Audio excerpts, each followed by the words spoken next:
उसमें कबीर देव लिखा ना तुम्हारे वेदों में, वो कबीर देव मैं ही हूं। सदगुरुदेव की जय। बंदी छोड़ सदगुरु रामपाल जी भगवान की जय। वाणी नंबर 11। ग्रिप ऐसा सदगुरु हम मिल्या सुरती सिंधु के मंज, आंड्यो आनत पोख पोस है बेन सुनाए कुंज सरलार्थ।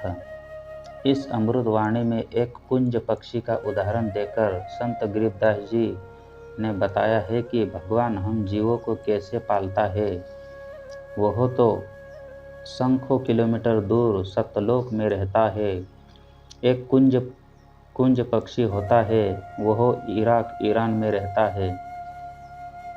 जिस समय वहाँ सूखा रहता है, वर्षा नहीं होती, तो वह पक्षी भारत में आ जाता है।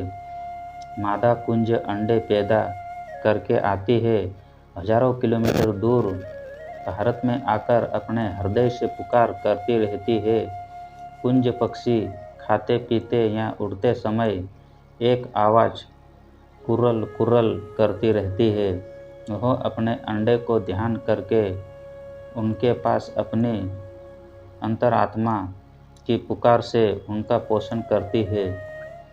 अन्य पक्षी तो अपने अंडों के ऊपर बैठकर अपने शरीर को स्पर्श करके पोषण करते हैं, परिपक्व करते हैं, परंतु कुंज पक्षी अपने कुर्रल कुर्रल की आवाज़ से तथा अपनी सुरती सूक्ष्म ध्यान से अपनी पुकार द्वारा अपने अंडों में शक्ति भेजती है। जब वे पक्षी वापस लौटते हैं तो अंडों से बच्चे निकले होते हैं। प्रत्येक कुंज अपने अपने बच्चों को पहचान लेती है, क्योंकि उनकी पल पल की आवाज़ श्रुति सूक्ष्म ध्यान के द्वारा बच्चों तक पहुँचती है तथा चलचित्र की तरह अंडों से बच्चे निकले दिखाई देते हैं। उनकी पहचान बन जाती है। यह गुण परमात्मा ने दिया हुआ कुंज पक्षी में है। इसी प्रकार जो भगत सत्य पुरुष की सत्य भक्ति करता है, उसका ध्यान तथा हर संकट का निवारण परमात्मा ऐसे सतलोक में बैठा करता है। प्रत्येक जीव का ऐसे कर्म अनुसार धारण पोषण करता है। जो भगत है, उनकी भक्ति अनुसार लाभ देता है। मुझे ऐसा सद्गुरु मिला जिसने मेरी भक्ति को ऐसे सफल बनाया, परिपक्व किया, जैसे कुंज पक्षी दूर देश में अपने अंडों को परिपक्व करता है, फिर बच्चों का पोषण अपने अंतरात्मा की आवाज़ से करती है। ऐसा सद्गुरु हम मिला जिसने